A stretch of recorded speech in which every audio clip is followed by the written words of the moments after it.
Hi, I'm Megan, and this is my 19th day at home during our coronavirus quarantine. And we've cooked every single meal 2 to 3 times a day. This is our 19th day, and we haven't made the same thing twice, and it's become an interesting experiment.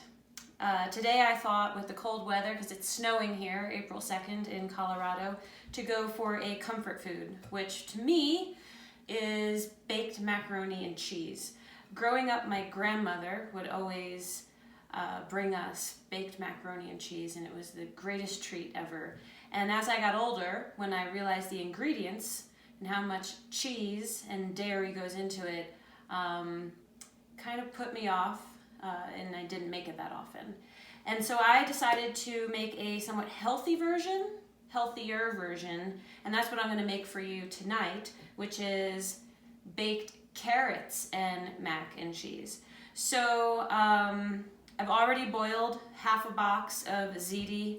I've grated my cheese. I have some frozen kale because we're running out of veggies and we need to go to the store, but we didn't want to go today, so we're using some frozen veggies to just get a vegetable in there.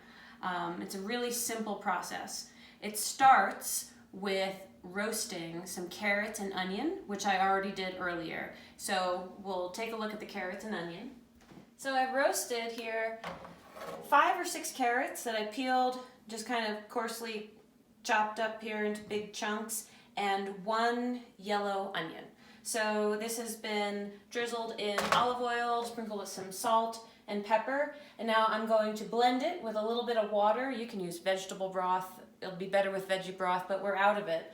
So I'm going to use a little water. I'm going to blend it, and then that's going to be the base for the healthy version of our carrots and mac and cheese. Okay, so here's everything that you need to make the carrots and mac and cheese. So half a box of pasta, because there's just 2 of us and we're still going to have leftovers, but you know how much pasta you need. Are you a big family? Use more. Up everything. This is just a guideline to inspire you to sometimes sneak some vegetables into your mac and cheese. I grated a bunch of Tillamook mild white cheddar. I don't even remember. It's whatever we had in the fridge. This was the rest of it. I'll snack on whatever doesn't go in, but I think I'm going to use it all because who cares? Our frozen kale, and here's our carrot and onion puree. And this really is what makes the dish passable as macaroni and cheese without all of the extra dairy and multiple cheeses and everything. So I'm just going to add these all to a bowl to mix them. I'll do part at a time. And manage your expectations and your family's expectations if you're going to make this, because if you just say you have some amazing new recipe for macaroni and cheese, you really might end up with people saying it's disgusting.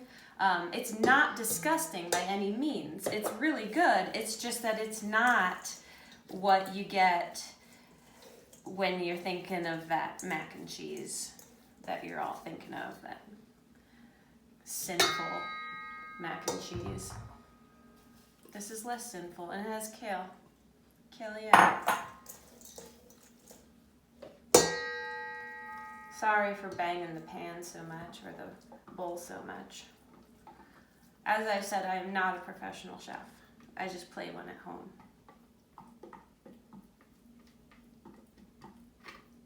And I have made this before with some butternut squash in there as well. Doesn't have to be carrot.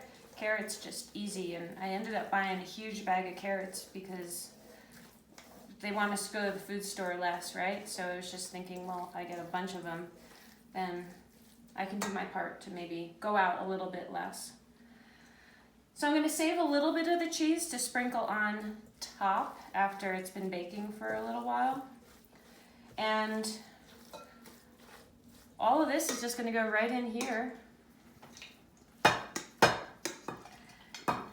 You can top it with breadcrumbs. You can add stuff to it, make it spicy, play around. But the carrots mean that you didn't have to walk an extra 2 miles today in the snow just to get some outdoor time. Because I sure didn't. I went from pajamas to yoga pants today. Thanks to my friend Megan, who hooked me up with some yoga pants. The other Megan B, not me. She knows who she is. And so here we go. It's going in the oven. I have it at 350. I'm going to say about 30 minutes right now. We'll see when I revise that when we make the last clip of the video.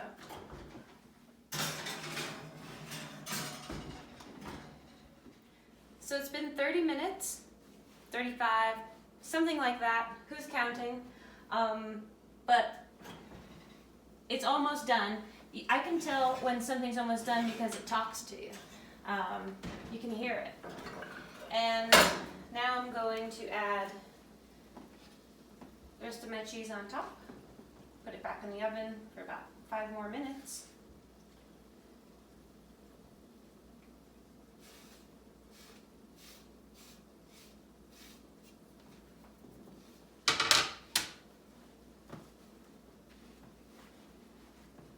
Super heady mac and cheese.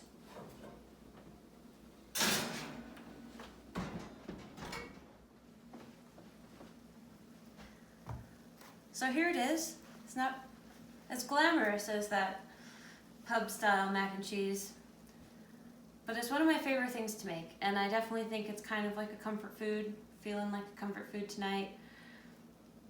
Put hot sauce on it, whatever you do with mac and cheese. Just know that sneaking in some carrots or some other pureed vegetable can really go a long way. Thanks for watching.